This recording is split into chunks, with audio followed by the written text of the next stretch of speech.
नमस्ते, मैं डॉक्टर अक्षत पांडे हूँ, रूमेटोलॉजिस्ट एंड इम्यूनोलॉजिस्ट इंदौर से। आज हम इस वीडियो में बहुत इंपॉर्टेंट चीज़ पे बात करेंगे कि घर बैठे आप अपनी ऑक्सीजन को कैसे मॉनिटर करें।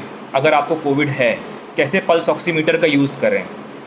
तो सबसे पहले हमें यह जान लेना बहुत ज़रूरी है कि पल्स ऑक्सीमीटर एग्जैक्टली होता क्या है। यह एक पल्स ऑक्सीमीटर है, एक बहुत छोटी सी क्लिप जैसी मशीन होती है जो कि आपके फिंगर्स में लग के, आपके ईयर लोब्स में लग के, आपके पाँव के फिंगर्स में लग के यह घर बैठे बता सकती है कि आपके बॉडी में ऑक्सीजन लेवल कितना है, कब ऑक्सीजन लेवल फॉल हो रहा है और कब आपको एक डॉक्टर को बताना चाहिए अगर आपको ऑक्सीजन लेवल ज़्यादा फॉल हो रहा है। तो किन किन कंडीशंस में नॉर्मली पल्स ऑक्सीमीटर यूज़ होता था है।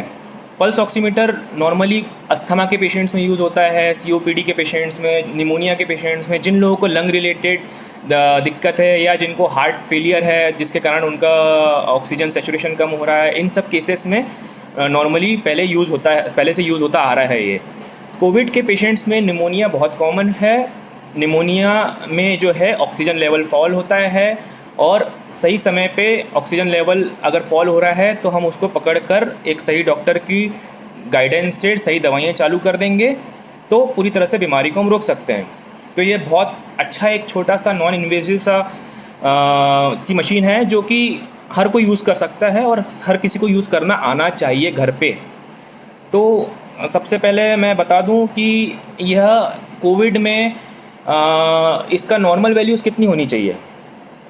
कोविड में बोलते हैं कि नॉर्मल वैल्यूज़ 95 to 96% से ज़्यादा ऑक्सीजन होना चाहिए।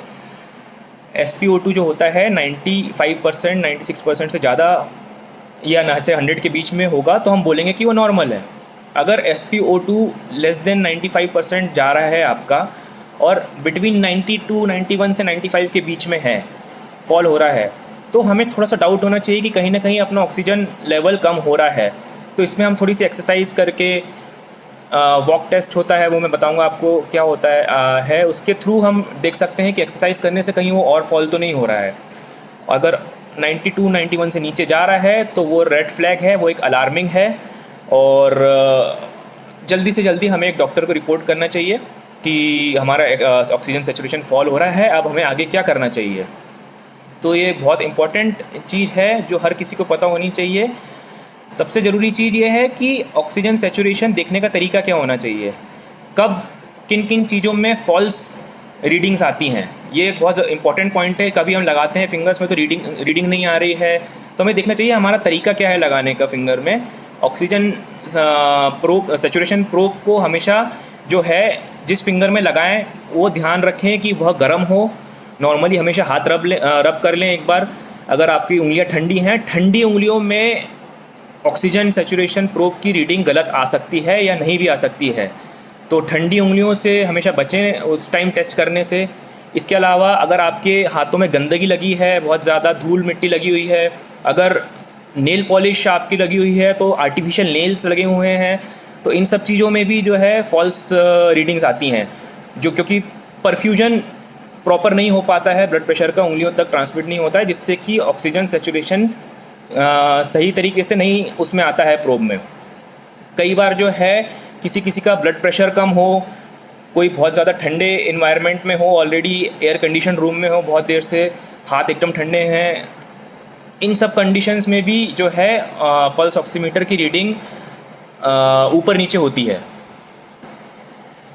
हमें अगर बुखार आ रहा है, हमें ठंड लग रही है, ठंड लगते टाइम भी शिवरिंग होती है, शिवरिंग के टाइम भी अगर हम पल्स ऑक्सीमीटर से देखेंगे तो उसमें भी फॉल्स रीडिंग्स आ सकती हैं। कोई अगर हार्ट का पेशेंट है, अगर उसका कार्डियक आउटपुट कम है तो उसमें भी false positive, false negative type अलग अलग गलत रीडिंग्स इसमें आ सकती हैं। तो यह एक बहुत ज़रूरी चीज़ है जान लेना कि ऑक्सीमीटर को कब सही समय पे यूज़ करें और किस तरीके से यूज़ करें। कई बार जो है फॉल्स रीडिंग्स बहुत ज़्यादा ब्राइट लाइट में, अगर कमरे में हो आप ब्राइट लाइट वाले जिसमें बहुत तेज़ लाइट आ रही है, उसमें भी फॉल्स रीडिंग्स आ सकती हैं। ऑक्सीजन सेचुरेशन प्रोब की जो रीडिंग होती है ये बहुत वेरिएबल भी होती है। कई बार अगर आपका यह सेचुरेशन 92 बता रहा है तो इसका मतलब ये नहीं कि एग्जैक्ट 92% ऑक्सीजन हो आपके अंदर। इसका मतलब आपके ब्लड में ऑक्सीजन कहीं ना कहीं 88% से लेके 94% के बीच में ऊपर नीचे हो रही है। तो अगर आपका सैचुरेशन इतना जा रहा है तो मतलब ओरिजिनली ब्लड में और सैचुरेशन और कम हो सकता है। तो ये बहुत ज़रूरी चीज़ है, इससे आप सुन के कंफ्यूज ना हो कि 92-93% है मतलब बहुत अच्छा आपका सैचुरेशन चल रहा है। 80% 85% बहुत ज़्यादा कम हो जाता है। लोग हमारे पास फ़ोन कॉल आते हैं कि सर 85-90% है पर पेशेंट बहुत स्टेबल है, उसको कोई सिम्टम नहीं है। इस चीज़ को बोलते हैं हैप्पी हाइपोक्सिया। हैप्पी हाइपोक्सिया एक ऐसी चीज़ होती है जिसमें हमें पता नहीं चलता है कि अंदर अंदर कब आपका ब्लड में ऑक्सीजन लेवल कम हुए जा रहा है और वह एकदम से फिर पेशेंट उसमें डिटेरियोरेट होता है, एकदम से उसको दिक्कत आ सकती है।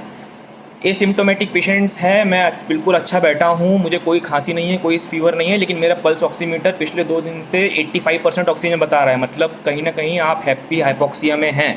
तो हैप्पी हाइपोक्सिया हमेशा ध्यान रहे, यह टर्म यह बहुत ख़तरनाक चीज़ होती है। जैसे कि डायबिटीज़ के पेशेंट्स में हार्ट अटैक जब होता है तो उनको दर्द नहीं होता है क्योंकि उनकी नसें सब सुन्न हो जाती हैं न्यूरोपैथी के कारण। तो वह जो साइलेंट इस्कीमिया बोलते हैं सबसे खतरनाक होता है कि पेशेंट को पता ही नहीं चलता दर्द हो रहा है, दर्द ही नहीं हो रहा है और हार्ट अटैक से उसकी डेथ हो जाती है। तो सिमिलरली हैप्पी हाइपोक्सिया ये चीज़ होती है जिसमें कि पेशेंट एसिम्टोमेटिक है और उसका ऑक्सीजन सैचुरेशन फॉल हुए जा रहा है और एकदम से पेशेंट डिटेरियोरेट होता है। तो ये बहुत इंपॉर्टेंट चीज़ है, ये आप सभी ध्यान रखें। और सैचुरेशन दिन में 3 से हर 3 कोविड के पेशेंट में जिसको जो सिम्टोमेटिक है बहुत ज़्यादा, एटलीस्ट एवरी 4 आवर्स देखना है आपको सैचुरेशन। आप प्रोन पोजीशन पे लेटें, पेट के बल लेटें। बोलते हैं कि कोविड के पेशेंट्स को 17-18 घंटे पेट के बल लेटना चाहिए जिससे उनका लंग्स में ऑक्सीजन सैचुरेशन बढ़ेगा। पेट के बल लेट के भी आप अपना ऑक्सीजन सैचुरेशन देखें तो उसमें आप देखेंगे कि उसमें ऑक्सीजन सैचुरेशन बढ़ रहा है। अगर आपको लग रहा है कि पेट के बल लेटने के बाद भी ऑक्सीजन सैचुरेशन नहीं बढ़ रहा है, 88, 90, 92 है, तो फिर आप अपने फिजिशियन को तुरंत रिपोर्ट करें। तो ये बहुत इंपॉर्टेंट चीज़ें हैं, इसके बारे में छोटी छोटी चीज़ें हैं लेकिन बहुत इंपॉर्टेंट हैं और यह आप घर बैठे खुद ही मैनेज कर सकते हैं बिना किसी डॉक्टर की रिक्वायरमेंट के। इन सब चीज़ों में अगर आपको लग रहा है कि आपका पेशेंट सिम्टोमेटिक है, लगातार फीवर आ रहा है, लगातार कफ बना हुआ आ रहा है, लगातार ऑक्सीजन सैचुरेशन डाउन हो रहा है, तो यह सब एक रेड फ्लैग्स हैं। और इस रेड फ्लैग्स इनमें से कोई सा भी आपको लग रहा है तो तुरंत अपने फिजिशियन को रिपोर्ट करें और पेशेंट का ट्रीटमेंट उस हिसाब से ऑल्टर करवाएं। इस वीडियो को ज़्यादा से ज़्यादा शेयर करें, लोगों को ऑक्सीजन सैचुरेशन के बारे में इन्फॉर्मेशन होनी चाहिए और सही तरीका क्या है ऑक्सीजन सैचुरेशन लेने का और कैसे इंटरप्रेट करने का। तो इसको शेयर करिए और सभी चैनल को सब्सक्राइब करिएगा। Thank you.